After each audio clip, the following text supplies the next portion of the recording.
Bienvenue dans cette première édition de mon carnet de correspondance, la chronique régulière, j'allais dire au quotidien, mais la chronique régulière de ma vie de journaliste correspondant ici en Chine. On n'est plus très nombreux, on doit être 400 journalistes accrédités pour tout le pays environ. C'est extrêmement faible, on n'avait pas vu ça depuis peut-être 40 ans, même si je n'ai pas les statistiques en tête.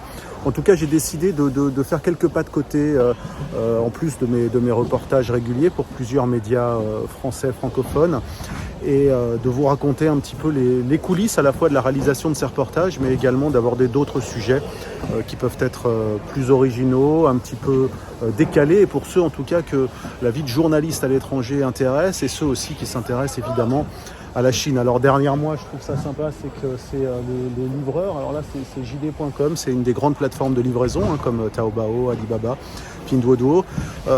On a célébré la semaine dernière en Chine ce qu'on appelle le 11-11, la fête des célibataires. Vous en avez peut-être entendu parler, j'ai fait plusieurs chroniques là-dessus. La fête des célibataires, c'est en fait une grande foire commerciale et l'occasion, un peu comme le Black Friday américain, d'organiser des soldes, des promotions dans tout le pays. Alors cette année, on a encore battu tous les records, c'est des hausses de près de 20% chaque année, c'est extrêmement important. Il faut dire que le marché est très porteur ici en Chine pour le e-commerce, pour les ventes sur Internet. C'est l'équivalent, c'est même supérieur au marché américain et européen réunis. C'est une croissance extrêmement forte, 1 milliard d'utilisateurs d'Internet en Chine et certainement autant de consommateurs. Ici, on utilise son smartphone pour faire ses courses en permanence, et donc c'est un moment assez important pour ces entreprises qui en profitent pour organiser des promotions qui s'étalent sur plusieurs semaines. Et derrière tout ça, il y a une logistique assez incroyable. Vous le voyez avec ces petites camionnettes, ces petits tricycles qui distribuent les colis dans tout le pays. On se fait livrer pour peut-être l'équivalent d'€1, €1,50 n'importe où en Chine. En 48 heures maximum, on reçoit son colis chez soi, le colis qu'on a commandé sur une des plateformes internet. Donc vous voyez, c'est extrêmement pratique et ça a quasiment tué le petit commerce de détail, puisqu'on commande absolument tout sur ces plateformes, et que ça fait vivre extrêmement beaucoup d'ouvriers, de livreurs. Enfin, c'est une véritable... ce sont plein de petites mains qui tournent autour de cette nouvelle économie ici en Chine.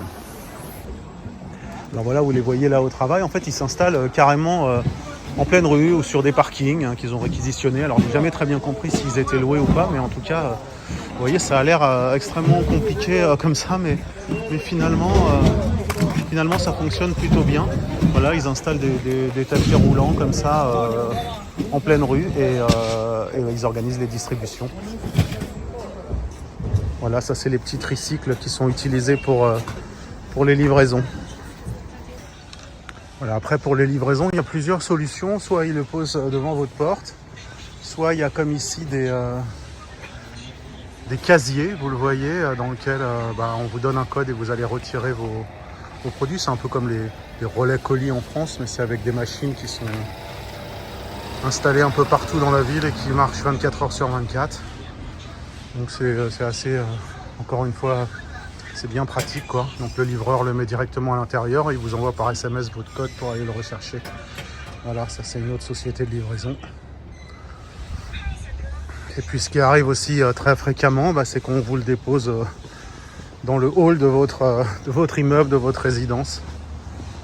Plutôt rigolo, parce que si on faisait ça en France, je pense qu'il y aurait pas mal de colis qui risqueraient de disparaître, mais ici non.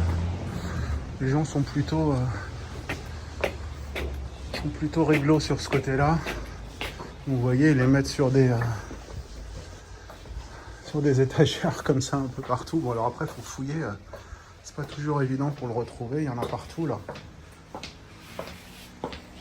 Justement, avec ce 11-11, il y a eu énormément de commandes et de livraisons. Et donc là, il y a peut-être 3-4 fois plus de colis que d'habitude. Alors, je vais chercher le mien.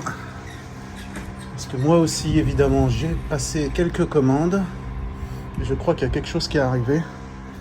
Alors, pour le trouver, ça va pas être facile. Ah, victoire. Voilà le deuxième. Bon.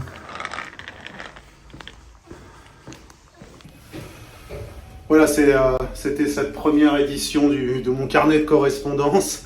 Vous avez suivi mon petit périple pour récupérer mes colis, mais ça vous donne un peu une idée de cette organisation un peu du e-commerce ici en Chine qui est absolument partout. Et je me demande toujours comment ça marche d'ailleurs, parce que vous voyez un petit peu cette espèce d'organisation un peu particulière, mais finalement on reçoit toujours les colis dans les temps et c'est plutôt bien pratique parce que dans une ville aussi grande, aller systématiquement faire ses courses au supermarché, ça prend beaucoup de temps et finalement c'est beaucoup plus cher que les commandes par internet. Et, ciao et puis à la prochaine.